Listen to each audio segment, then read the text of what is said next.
با په بیان د بیرته راتګ د پیغمبر صلی الله علیه وسلم د غزوې د احزاب نه او بیا وتل د بني قریظه ته محاصره کول د بني قریظه ولره ام المؤمنین وی چې غزوه د خندق چې خلاص شو پرونه چې موږ تاسو ویل چې نور به بیا ثبات ذکر کوله خیره دا شپه کې دښمنان دین وتښتېده رب کریم هوا په مسلط کړه په سحر کې بیغمی شو چې دښمن لاړ شکست وخوړ پیغمبر صلی الله علیه وسلم او صحابه مبارکین راغله کور ته پیغمبر علیه السلام سر مبارک پریمینځو غسل وکړو ځان صفا کړ جبرائیل علیه السلام راغی پیغمبر علیه السلام ته وی تا اسلحه کیخوا قسم د کومه اسلحه پریخي وروزه چیرې بني قریظه په طرف باندې نبی علیہ السلام روان شو بس بني قریظه په طرف دا اول روایت کې لنډه خبره ده دوم روایت کې حضرت انس رضی الله عنه وی لکه زه رابطه چې زه درته وایم چې شی باید نه کړ لکه زه هغه ګردونه چې د بني غانم د قوم په کوڅو کې جګېده د چیش نه جګېده موکب جبرئیل علیه السلام د پاچایانو آسان هم تر نور خلکو امتیاز لري هغه شاهانه مزل د جبرائیل علیه السلام چې په دغه لیارو کې کېدو دغه اسمانو د پښو نه چې کوم ګردونه پورته کېده لکه زه چې اوس هم وینم چې بني قریظه ته نبی علیه السلام روان و دا بل روایت کې پیغمبر علیه السلام یوم الاحزاب ویلې د مازیګر لمونځ به څوک نه کړي چې تر څو بني قریظه ته نه رسېدلی په لیارې چې روان و بعضې خلک په لیارې کې دي چې د مازیګر وخت په راغی نو دغه خلکو کې صحابو کې اختلاف جوړ شو بعضې ویل لمونځ به دلته نه کړو چې تر څو نه رسېدلي بني قریظه ته ځکه پیغمبر صلی الله علیه وسلم دا حکم کړی او بعضې ویل دي چې نه لمونځ به وکړو د موږ نه مطلوب دا نه و چې لمونځ بې وخته کوي مطلب دا و چې ځان په کوشش وکړي بني قریظه ته ځان ورسوي چا په لیارې لمونځ وکړو چې پیغمبر علیه السلام شاته پسې ورغی نو دا قصه ورته وشوه یوې ډلې باندې هم رد ونه کړو اوس دلته لږ خبره وکړو دلته د مازدیګر د لمانځه خبره راغله لا یصلین احد العصر په یو روایت کې وایي د ماسپښین د لمانځه خبره راغله ده تطبیق محدثین کرام دا کوي چې دا د احزاب واقعه چې ختمه شوه په دا ورځ کې چې صحابه د خپل ځان صفایي پیغمبر علیه السلام صفایي وکړه د ماسپښین وخت و چې جبرائیل علیه السلام راغی دلته بعضې خلکو د ماسپښین لمونځونه کړي وو ځکه ټول جماعتونه خو په یو وخت لمونځ نه کوي بعضې نه و کړي نو پیغمبر صلی الله علیه وسلم ته چې جبرائیل علیه السلام ویل چې اوزه نبی علیه السلام صحابه ته اعلان وکړ بعضې خلکو چې ماسپښین لمونځونه نه و کړي یغو ته یې د ماسپښین لمونځ وکړو چې نه به یې کوي چې تر څو هلته نه یې رسېدلي او چا چې کړي وو یغو ته یې د مازدیګر لمونځ وکړو چې هلته بیا رسوئ نو دواړه خبرې وایي صحیح دي د ماسپښین هم صحیح د مازدیګر هم صحیح دومه خبر دا چې دغه دوه ډلو د صحابو مبارکینو یوې ډلې په ظاهر د امر د پیغمبر علیه السلام عمل وکړو چې لمونځ به دلته نه کو چې تر څو هلته نه یې رسېدلي ولې پیغمبر علیه السلام امر کړی حتی بعضې قول راغلی دي چې کلونه که په دغه لیار تیر شي لمونځ به نه کو د رسول الله صلی الله علیه وسلم په امر باندې به عمل کوو بلې ډلې لمونځ وکړو اوس کوم یو په دغه کې حق ته رسېدلی دواړه خو اجتهاد و څوک یې هغه ته هغه ډله بهتره ده چې د رسول الله صلی الله علیه وسلم د امر تعمیل یې وکړو څوک یې نه دا بله ډله بهتره ده دغه دواړه فضیلت ته وګټل لمونځ هم په خپل وخت کې وکړو او ځان هم بیا بني قریظه ته ورسوه مطلب خو دا و چې یعنې جهاد کې سستیا ونه شي درنه دواړه یې وکړل لمونځ هم په خپل وخت کې او هلته بني قریظه ته هم ځان ورسوه دا بل روایت کې پیغمبر علیه السلام او مهاجرین مبارکین چې پیغمبر علیه السلام نه مخکې بعضې تللي وو بعضې شاته راغله مدینه منورې خلکو خدای الله انصار مبارکینو ته جنت الفردوس ورکړي، سخت لوی قرباني وکړي، خپل باغونه ونې ورکړي. ان حتی لکه یو واقع کې یو صحابي حضرت عبدالرحمن ته ویل 2 مې ودونه دي کې وی ګوره چې کوم یو د خوښي هغه به زه طلاق کم، هغه واده بیا ته وکړه. نو دا ونې ورکړې وې باغونه. دا تر دغه وخته پورې د مهاجرینو سره وی چې ربي کریم مسلمانانو ته د یهودو مځکې په لاس ورکړي، بني قریظه او بنو نذیر. دا باغونه چې ونیوه خو د فای مال د جنگ خو نه شو کنه، د ډاره تسلیم شوه. پیغمبر علیه السلام انصار مبارکین را جمع کړه او ورته ویې که تاسې خوښه وي دغه مالونه به دا باغونه د بنو نذیر او د بنو قریظه او به زه مهاجرینو ته ورکم، هغه تاسې چې کومې ونې خپلې دی ته ورکړې وي هغه به بیرته تاسې ته درکړي. خو انصار مبارکین عجبه قربانۍ وې. هغه څه ورته ویې؟ هغه ورته دغه نوې مځکې باغونه هم دی ته ورکړه، هغه د موږ باغونه دې هم د دی سره وي، دواړه دې وي دی سره وي، نه غواړو موږ. خو انصارو بیا مهاجرینو هم دغسې غیرت و، هغو بیا ویل نه دا به بیرته ورکول کېږي. پیغمبر علیه السلام چې هغه ونې انصارو مبارکینو دته سپارلې وې او خپلو صحابهو ته یې ورکړې وې، اعلان یې وکړو چې دغه ونې بیرته ورپرېږدي انصارو ته، تاسو ته د نوي باغونه درکوم. حضرت انس وی د ما کورنۍ زه مور ولېږلم پیغمبر علیه السلام ته چې پیغمبر علیه السلام خو هغه ونې بیرته واپس کوي، هغه باغونه هغه یې موږ باغ هم چې ته ورشې خبر ورسره وکړې نو خو موږ ته به هم بیرته راکړي. وایي هغه د موږ ونې حضرت نبی علیه السلام ام ایمن رضی الله عنها ته ورکړې وې. ام ایمن حاضنة رسول الله صلی الله علیه وسلم، دا د نبی علیه السلام د قبلګاه صاحب مینځه وه، په میراث کې د هغه نه نبی علیه السلام ته پاتې شوه. رسول الله صلی الله علیه وسلم چې پیدا شو خو کنکای یا لیا پیدا نه و، قبلګاه صاحب وفات شو یا یې د په کنکوني وفات شو.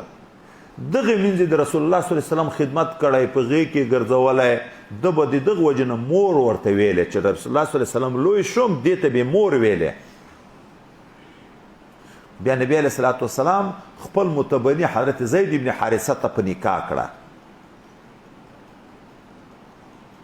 دغه اولادونه هم ټول ورته محبوب و، حضرت اسامه سره ډېر محبت و، دغه را روان دي دغه د زوی سره محبت و، د دې د بل زوی سره محبت و، د ټول خاندان د دې سره ډېر محبت کوه. نو دا ونې هغې ته ورکړې وې. زه هغې ته ور ولېږلم، زه ورغلم حضرت ام ایمن رضی الله عنها ته مې وویل چې موږ ونې ذاتي بیرته موږ ته راپرېږده نبي علیه السلام ته. هغې ویل قسم ده که یې درکړم د ما په غاړه کې څادر را بند کو ورکشه کړم پیغمبر علیه السلام ته. پیغمبر صلی الله علیه وسلم شفقت کوي چې ای مورې دغه ورکه د دغه په عوض کې به تا ته نورې خرماوې درکړم، مثلا 5 خرماوې دي د هغه په عوض کې به لاس درکړم. دې ویلې نه ولاکه یې ورکړم. خو باغ به نږدې و، پیدا یې تر لیدلې وه، بل ځای به لرې و، سپین سری به و، تګ و راتګ به یې نه شوی کړی. حتی روایت کې راځي چې نبی علیه السلام لاس چنده ورکړې، بیا یې پس هغه نه ورپرېښي. دلته د احنافو یو بل مسلک ثابت شو، دا هدیه چې څوک چاته ورکړي بیرته رجوع کړی شي که نه شي کړی. دا نور ائمه خو یې چې رجوع نشته، احناف یې عمل مکروه ده، خو کړی شي چې شی موجود وي، تصرف لازمه یې نه یې پکې کړی، بیرته رجوع کړی شي. دلیل دغه ده. دلته دغه د بیرته انصارو ته رجوع راغله که نه، هغه شی بیرته ورته وسپارل شو که نه. څوک دلته وایي چې نه دا خو امانت و، هبه نه وه، رجوع خو په هبه کې نه ده صحیح، دا خو امانت ورکړی وي. احناف یې نه امانت نه و، که امانت یې ورکړی و بیا ام ایمن انکار کوو چې هغه هم پوه وی چې دا د ما سره امانت دی، ملکیت مې نه ده، خو بیا یې ولې انکار کوو؟ خو هبه خو افاده د ملکیت کوي، ځکه دې انکار کوو. به هر تقدیر دا ځان ته خپله مسله ده. دا وروسته روایت کې حضرت پیغمبر صلی الله علیه وسلم صحابه مبارکین چې ورغله بني قریظه یې محاصره کړه. د دغو ډېرې غټې غټې کلاګانې وې، مضبوطي دی پیغو ډیر نازېده خو هلته محاصره ورنږدې کېده دی خدای پاک ورخطا کړه 15 شپې محاصره یا زیات اقوال هم کې راغلي دی چې ورخطا شو نو غاړه یې کېښوه حکم د پیغمبر علیه السلام ته چې غاړه یې کېښوه مخکې موږ تاسو ویلي وو چې په مدینه منوره کې اوس و خزرج او بنو قریظه بنو نذیر غټ ډلې د یهودو دغه وي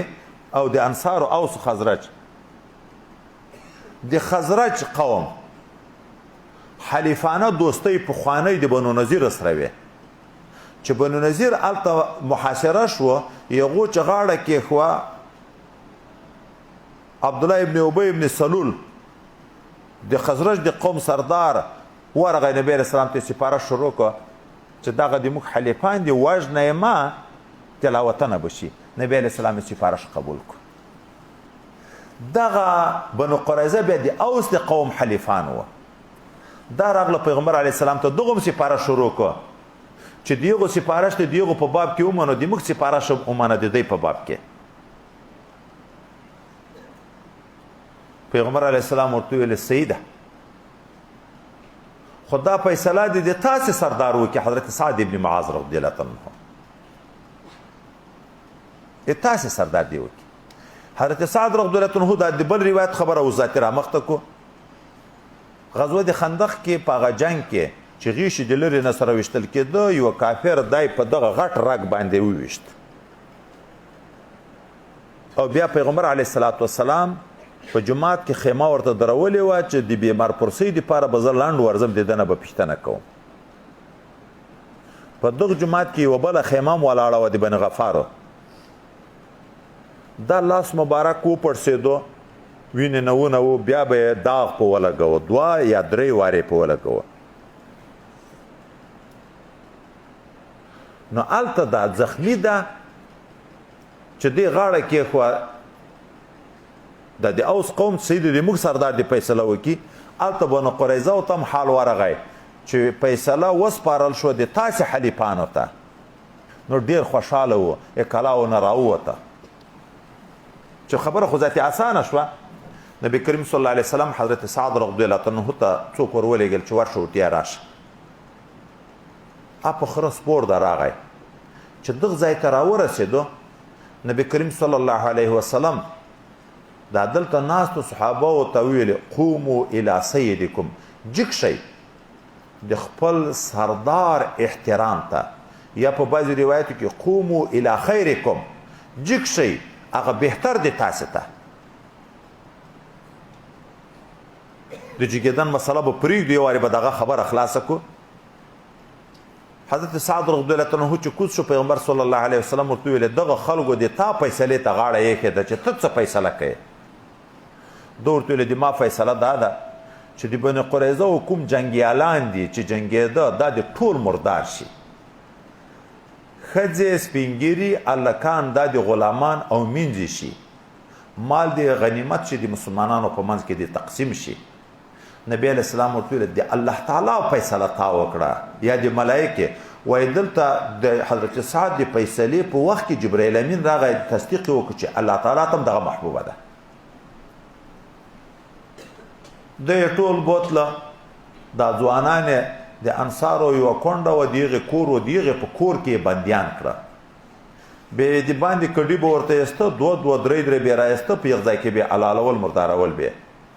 400 کسان د دوی هلته مردار کړه دا نور ښځې و کنکي و سپینګیري دا یې غلامان او مینځې تر جوړ کړه اوس بېرته راشو د حضرت سعد رضی الله عنه په باب کې چې د قیام خبره راغله جګ شئ سید ته دا جګېدن چاته څنګه ده جګېدن چاته څنګه ده نو تفصیلي خبره لږ به وکړو ځکه دا خبرې ځای په ځای بیا هم راځي او موږ تاسې په وخت کې په دغه کې بعضې خلک غږیږي هم نو درېدن د احترام دپاره یو قسم خدا ده د جاهلیت په دور کې عادت و د قوم سردار به مثلا چې دل مجلس ته راغی دای به ناستو د خلک به که یوه ګنټه دی ناستو که 2 ګنټې ناستو د خلک به ټول په ولاړې ورته ولاړو. یوه طریقه د قیام دغه ده چې مشر ناست د ده د قدر دپاره دا ټول خلک په پښو تر یوه وخته ولاړ وي چې تر څو دی ناست وي. دا قیام حرام ده، ناروا ده. نبی علیه السلام یې لوی عذاب دغه چا دپاره ده چې په دې خوشحاله کېږي چې خلک د بوتانو په شکل ورته ولاړ وي. حدیثونه را روان دي. دا قیام ناروا. دوم، یو سړی متکبر ده، تقاضا دې دې لري چې ماته د خلک جګ شي. معنا یې د اثر ښکاره علامه یې دا ده چې څوک چې ورته جګ نشي بیا دی خفه کېږي، بیا شکایتونه پسې کوي. دومره بې قدره خلک دي د چا مشر قدر هم نشته ورسره، چاته لا عقل جګېږي هم نه. داسې سړی چې مقتضي وي د قیام دپاره چې ماته د خلک جګ شي، دغته هم درېدن حرام ده، ناروا ده. تعاونوا على البر والتقوى ولا تعاونوا على الاثم والعدوان. تکبر حرام ده که نه ده؟ دی متکبر دی، ته تکبر نور هم ورزیاتی. داسې خلکو ته قیام دا حرام ده. دا دوه. دریم قسم قیام، یو څوک ده ظاهره مطالبه د قیام خو نه لري. که څوک نشي جګ، شکایت خو په ښکاره نه کوي، لیکن طبیعت دا ده چې خوشحاله کېږي په دغه جګېدن باندې. ګورې غوښتنه خو نه کوي، خو طبیعت دا ده چې خوشحاله کېږي. اوس دلته عین تکبر نه ده، خو خطره د تکبر ده چې سړی خوشحاله کېږي، اخر بیا لوی تر شروع کېږي. دغه وخت کې داسې سړي ته جګېدن بیا مکروه ده. هغه اول 2 قسمه حرام و، دا بیا جګېدن داسې سړي ته دا مکروه ده. 3. څلورم، یو سړی راغی د لرې ځای نه، ملګری ده، اشنا ده، یو خوشحالي خدای پاک دته نصیب کړې ده، ته د مبارکبادۍ دپاره ورجګېږي، قیام ورته کوې. د تبوک په غزوه کې چې 3 نفره توبه وځنډېده، بیا چې توبه قبوله شوه، چې هغه حضرت کعب راغی، صحابه مخې ته ورجګ شوه د مبارکۍ دپاره. دا قیام مستحب ده. په یو مسلمان خدای پاک خوشحالي راوستلې ده، ته د هغه دپاره د ملاقات ورجګېږي، مستحب. الله تعالی دوم چاته نعمت ورکړی، د هغه نعمت د مبارکبادۍ دپاره ورجګېږي، دا جګېدن مستحب. یو څوک قادم ده، د لرې ځای نه راغی، ستړی مشي دپاره ورجګېږي،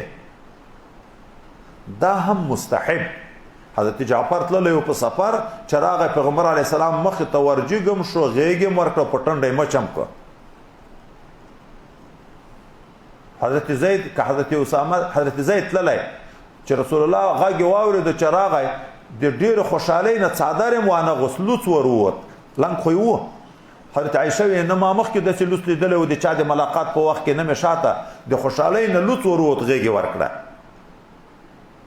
دا هم مستحب. راشو صرف آخري دا د موږ ځای ته. دا 3 قسمه مکروه حرام، 3 قسمه مستحب. دا 1 قسم د چا د احترام دپاره جګېږي، دی نه د مقتضي، ده کې د تکبر لحاظ نشته، او ټول مجلس ورته ولاړ نه یې، خو مجلس ته راغی، استاذ ده، شیخ ده، یو نیک سړی د متقي، د ده د علمیت د تقوا احترام کوي، جګېږي. دغه جګېدن څنګه ده؟ نو ویې دغه جګېدن جائز نه بلکې مستحب ده، خو په 2 شرطو. دلته اوس تفصیل ده پکې، جائز بلکې مستحب ده، خو په 2 شرطو. یو شرط ده چې مخکې لا موږ ویلې چې هغه سړی به خپله مقتضي د جګېدن نه وي. که مقتضي د جګېدن و، متکبر د تکبر په صورت کې خو معاونت ناروا ده. دوم دا چې داعی به د قیام په تا کې موجود وي. داعی دا معنی د ده د علمیت یا د د تقوا د د نیک عمل احترام د پزله کې ده په دغه نیت چکیږي او کنه د ریاکاری د پاره جګیږي یا د شرم چې دا ټول مرګري جګیږي ته چې نه جګیږي شرم ده دا خلک بوي دا نور مرګري بوي چې دا اوس استاد هم نه جګیږي د دې لحاظ دی وکړه د د لحاظ نه د د علمیت د د تقوا لحاظ نه د خلکو په لحاظ باندې یا خلکو ته ځان ورخی چې زه کوم د استادانو دومره قدر کم ریا یا د خلکو د شرمه چې دوی ټول جګیږي شرم ده دا بیا ناروا ده که داعي و دا معنا دکې تقاضا نشته او تا د د علمیات د د تقوا د د یو نیک صفت لحاظ کو قدردانی دی کړه دا باج خلک وی چې قیام ناجایز ده دا مسله بل ځکه بیا را روانه ده چې نبی علی السلام نه محبوب څوک خو صحابه او ته بل څوک نه و خو نبی علی السلام براغه صحابه به نه ورته جګیده ولی په دا پیدا چې دای په خپکیږي پیغه حدیث باندې تمسک کوي الته خط تفصیلی نور بیا را روان دي خو هغه ځایبم درته ذکر کو څه ذاتی به بیا دا مشکل نه وي کې نو الته وی چې یو خو نبی علی السلام د ځان په باب کې خپګان ښکارا کوو چې څوک ورته جګیږي وجه بلاوه د رسول الله صلی الله علیه وسلم سره د خلکو محبت زیات و او دته خدای پاک عظیم مقام ورکړی و نو د دغه لپاره چې په دغه ډارېدو چې اخر به صحابه سجدي راته شروع کی قدردانی کې به غلو وشي تر حد زیدن لکه د حضرت عیسی علیه السلام په باب کې نو د خپل ځان په باب کې احتیاط ډیر کوه په دا پیدو د صحابه خو نهایت زیات عشق و محبت و اوخ سجده وکړه پیغمبر علیه السلام ته حضرت عمر صاحب ورته دا اوخ ته تاسو سجده کوي خو موږ ته اجازه وکړه چې تاسو سجده وکړو نبی علیہ السلام ورته کدی الله نه سوا بل چاته ما اجازه حکم د سجدي کړی ما به خود ته ویل چې خپل میړو ته سجدي وکړي د میړو دومره حق ته پیغه باندې نو یو د ځان په باب کې وای ډارې دو چې ما ته په احترام کې به خلک غلو شروع کی دغه د پاره اما د بل حق نه ځای کو دلته هغه د بل ته سردار په باب کې قوموا الى سيدكم خلک په دغه په اول چې هغه ته خلک سجدي نه کی خو احترام خو باید وکړي د مشر بل په باب کې امر کوو د خپل ځان په باب کې خفګان دي دغه وجنه دوه توجیه نبی علیہ السلام ته خلک ولې نه جګېده حدیث دا چې مجلس ته براغه هم خلک ورته جګېده چې د مجلس نه بوته هم خلک ورته جګېده موږ تاسو ته حدیث به فاطمه رضی الله عنها روان ده چې نبی علیہ السلام به د دې کوټې ته ورغی دا به ورته جګ شو پیغمبر علیہ السلام به مچ کو او په خپل ځای به کېنوه چې دا به د پیغمبر علی السلام کوټې ته ورغله پلار ده پیغمبر علی السلام به ورته جګ شو دا به مشک په خپل ځای به کېنوله ترمذی شریف کې حدیث را روان ده بیا به الله تصریحي ووي ولې نه جګېده ورته او دا چې د صحابه او مینه ډیره وه لکه دا مرګري ما دا مسله ځکه نه کړم مال یو حدیث ځای راشي زه به مرګري پوه کړم په دغه لار زه روان یم مرګري آلته ناشتي یا آلته په پولو ناشتي د دې ځای ته نه ورځم موږ تاسو وینو کنه باجی مرګري پیغ ځای کې لاجیک شي آلته جک شي دغه نبی علیہ السلام باد منل دا خو د تکلف راځي چې په نبی علیہ السلام به ولې د کور نه راوځي چې چیرې خلګي جګيږي په هغه ځای کې دا بیا تکلیف نه تر جوړيږي نو په دغه پکې دو چې کوم مجلس ته به ورتلو آلته خو حق د ورته جګېده به خو چې دای په لار روان دی تیریږي دلته راګرځي نه ته چې دلته مرته جګیږي نو دا بیا تکلف د جملې نه راځي بیا خلکو باندې طبعا دا ستړي هر وخت جګېدن په بوج شي نو داسې مه کوه په دغه پوه کول چې ډېر تکلف مه کوئ هر ځای کې چې زه ما ووینې دې ته جګېږئ منع یې په یخ صورت کې وایي کنې خپله جګېدن ورته ثابت ده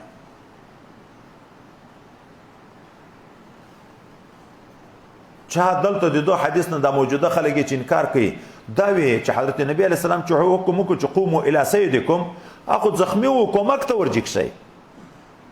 یوه شرح دا خبر را نقل کړي خو عام شورا ټول په دې چې نه د کومک خبره نه و ټول قوم ته وی قوموا ټول جک شي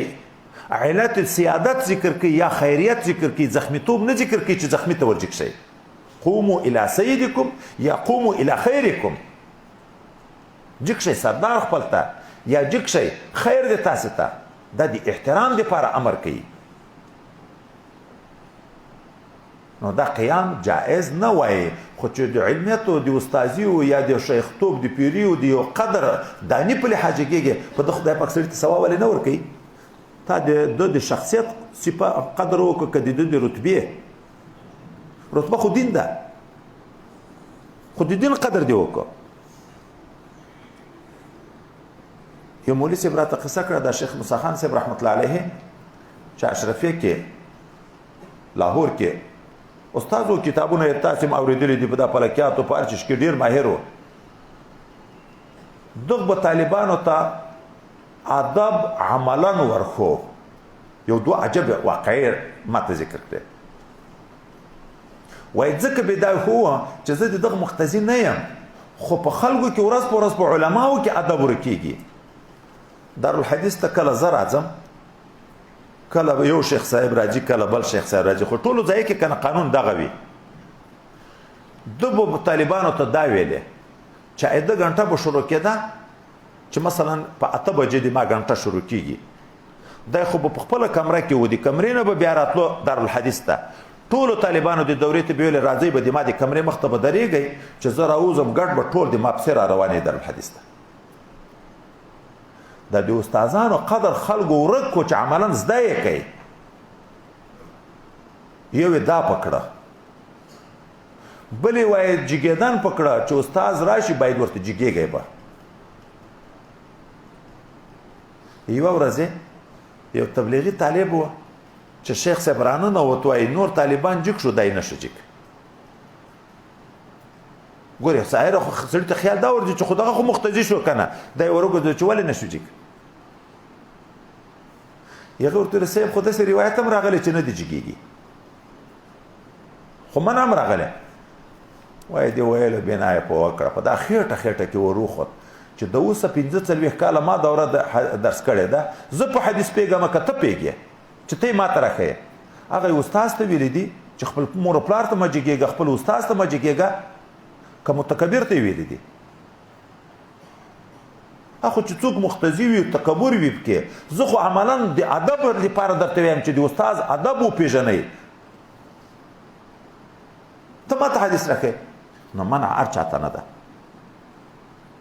خو دا ملګري دې هم دغه باندې پوه شي چې نیت باید صفا وي چې ثواب خو وګټي.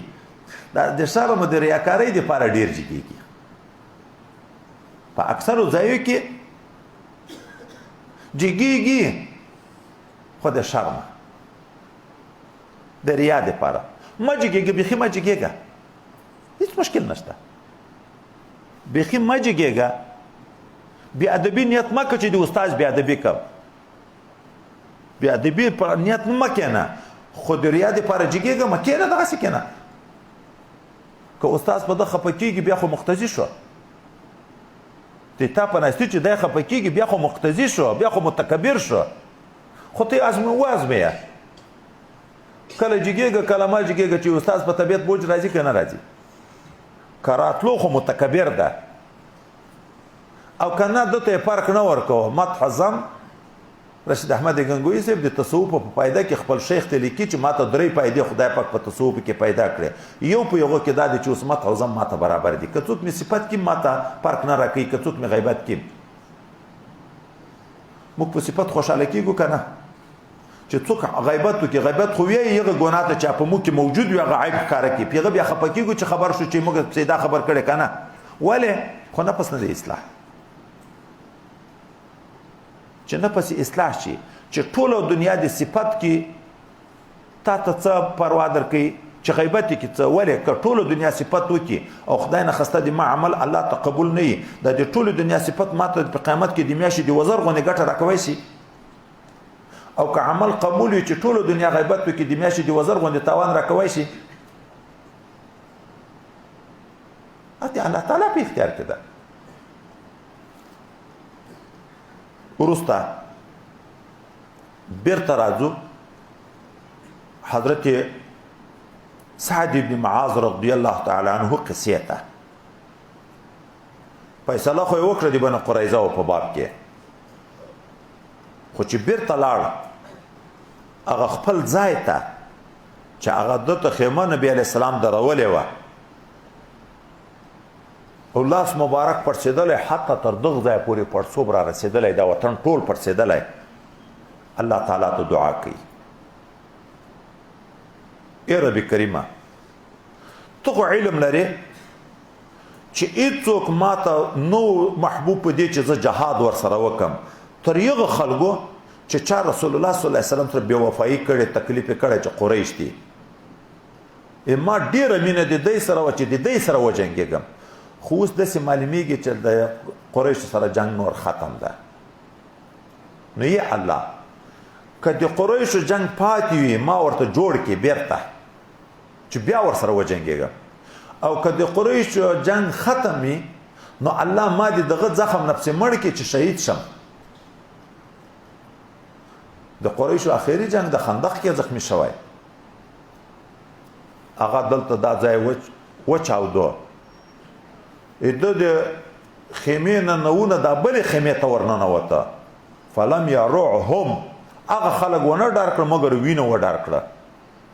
نارې یې کړه دغه بلې خیمې ته دا چیرې را روان دي تاسې د لوري نه، چې ګوري چې د حضرت سعد رضی الله تعالی عنه زخم سروی شوی ده، وینې نونه تربیږي، بیا وفات شو. اوس دلته څوک سوال کوي چې معلومیږي د حضرت سعد رضی الله عنه دعا نه ده قبوله شوې، ولې ده خو داسې ویلې چې ای الله که د قریشو سره جنګ پاتې وي ما جوړ کې. پته د مکې کې د قریشو سره ولې جنګ ونه شو؟ خو وروسته وه که نه، خو هغه د دی خو جوړ نه شو، مړ شو، نو دعا یې نه ده قبوله. جواب څوک داسې کوي دعا قبوله ده، خو د قبولي خدا نه معنی چې په یغه سات به هغه شی پیدا کیږي. کله دعا قبول شي هغه کوم شی چې دی غواړي هغه نشي حاصل، خو د قیامت ثوابونه یې ډیر شي. خو دومره توجیه دا ده چې نه دعا قبوله ده. د ده مطلب څه و؟ د معنا دا و که بیا قریش په موږ حملې کوي لکه احد ته راغله لکه خندق ته راغله نو الله بیا مې ورته جوړ کړي. او هلته رسول الله صلی الله علیه وسلم څه وویلې پرون؟ الان نغزوهم ولا یغزوننا، نور به موږ حملې کوو په دی. د دغه ځای نه دا وفهمول چې نور د قریشو طاقت ختم شو بیا به په موږ حملې ونه کړي. الله یې دعا قبوله کړه، د هغه زخم نه الله تعالی دی شهید کړ. بیا چې جنازه وه کټ یې چې واخیست، کټ په سپکوالي په درندوالي څوک نه پوهېده چې په دا کټ باندې د یو انسان پروت وي، هېڅ درندوالي باندې نه پوهېده. کټ ډېر سپک و. منافقینو خبیثانو شاته پروپاګنډه شروع کړه چې دی د بني قریظه په باب کې د ظلم فیصله وکړه چې هغه خلک یې په مړه کړه. د ده وزن لکه د کافر په باب کې چې خدای پکې چې لم نقم له وزنه، دا الله یې وزن ختم کو، عزت یې ختم کو، درندواله یې ختم کو. پیغمبر علیه السلام خبر شو، هغه ویل نه دا په الله دومره ګران ده چې دی وفات شو عرش عظیم په حرکت شو. یا د خوشحالۍ نه چې د روح مبارک ورغی، یا د خفګان نه چې نور سعد په مځکه نه ویني. د سعد به روزانه نیک عمل الله ته پورته کېده، عرش عظیم په فراقت باندې د دغه نیکو اعمالو د پورته کېدن خفه شو ورېږدېده. او د ده جنازې ته زرګونو ملایکې راغلې وې، کټ یې ملایکو اخیستی و، د انسانانو په درندوالي نه پوهېده. ملایکې خو د نیک خلکو جنازو ته راځي، لکه په جهاد کې موږ او تاسې ویلي په بدر کې عملا جهاد کړی، نور ځای کې د تسکین دپاره راځي، د جنازو د خلکو دپاره راځي، د دعا او د تسکین دپاره. کټ نه اخلي، خو د ده جنازې ته 80,000 ملایکې راغلي، د ده کټ ملایکو په اوږو نیولی. نو خلک یې ذاتي په درندوالي ځکه نه پوهېده. د آخر روایت کې حضرت حسن رضی الله تعالی عنه ته پیغمبر صلی الله علیه وسلم یې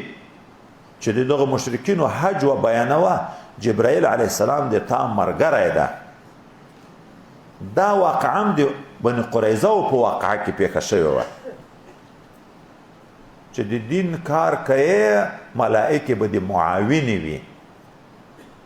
دفاع عن الرسول فرض ده، شکرانه د دو مفاخرت فرض ده. یو عبادت کو جبرائیل امین به تایید وي او یو ځای کې بیا موږ ته داسې راځي چې نبی علیه الصلاة والسلام ویل خدای د تایید په روح الامین وکړي. هلته راځي وایي جبرائیل علیه السلام د حضرت حسین رضی الله تعالی عنه ته زړه ته د نبی علیه السلام د مدح اشعار، اوس دا شعر چې شاعر جوړوي خو القا من الله وي، الهام وي. د نبی علیه السلام د مدح په باب کې چې دا اشعار جوړول جبرائیل امین القا ورته کړه، یغه تایید کو یعنی القا زړه ته کړه د په ژبه خدای پاک جاری کول، هغه اشعار د رسول الله صلی الله علیه وسلم په مدح مبارک کې ذکر کول. نور موضوع سهار ویله په شمایل شریف کې چې شعر کلام حسن حسن وقبیح وقبیح. کله کله که په جماعت کې ویل شي هم پروا نه لري، ځکه خو نبی علیه السلام په جماعت کې ویل دي، په جلسو کې ویل شي پروا نه لري. خو عامه مشغله جوړول چې ګڼګڼۍ دي د اشعار وي او د خواته ځو سندرې بوله او د خواته ځه سندرې بوله، دا باید نه وي چې سینه ټوله په دغو ډکه شي، مطالعه پاتې شي، ذکر پاتې شي، دا ناروا ده. او که ذکر کثیر وي شعر قلیل وي بیا پروا نه لري، خو به شرط چې شعر حسن وي، شعر قبیح نه وي. بس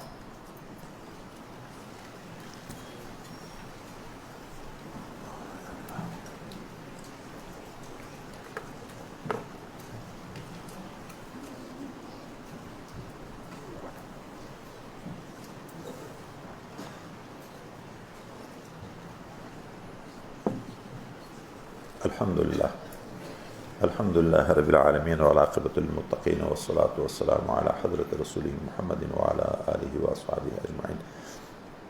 اللهم اهدنا الصراط المستقيم صراط الذين أنعمت عليهم غير المغضوب عليهم ولا الضالين آمين. ربنا لا تؤاخذنا إن نسينا وأخطأنا، ربنا ولا تحمل علينا إصرا كما حملته على الذين من قبلنا، ربنا ولا تحملنا ما لا طاقة لنا به،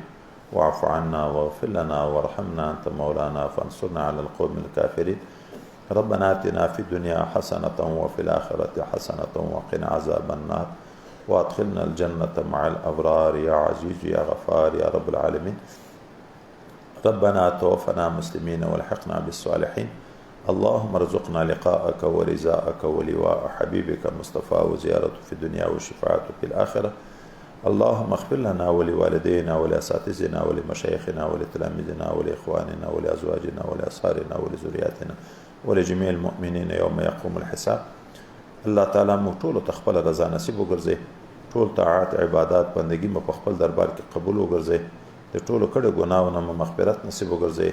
آینده ژوند خدای پاک استقامت شریعت نصیب وګرځي. الله تعالی څومره مسلمانان چې موږ ته دعا وکړي یا د موږ نه دعا وغواړي، اخلاص کی، محبت کی، خدمت کی، معاونت کی، رب کریم د ټولو په شر درس حاجتونه دینی او دنیوي د غیب د خزانونو پرک د آفات او بلیات او مشکلات نه وساتي، د دنیا او د آخرت خوشحالي د عزت زندگی د مو سره نصیب کی. موږ زمان د موږ ورونه د موږ مسیان د موږ شاګردان ټول علماء ربانین وګرځي، مریدان او اولیاء کاملین وګرځي، د مشایخ کرام او اساتذه کرام او والدین او حقداران او درجات عالیه جنت الفردوس د تار زایته دیدار نصیب کی، چې ژوندۍ د الله په ژوند کې برکت کې، صحت او عافیت نصیب کې، موږ ته توفیق ته ادب او د خدمت نصیب وګرځي. سبحان ربك رب العزة عما يصفون وسلام على المرسلين والحمد لله رب العالمين.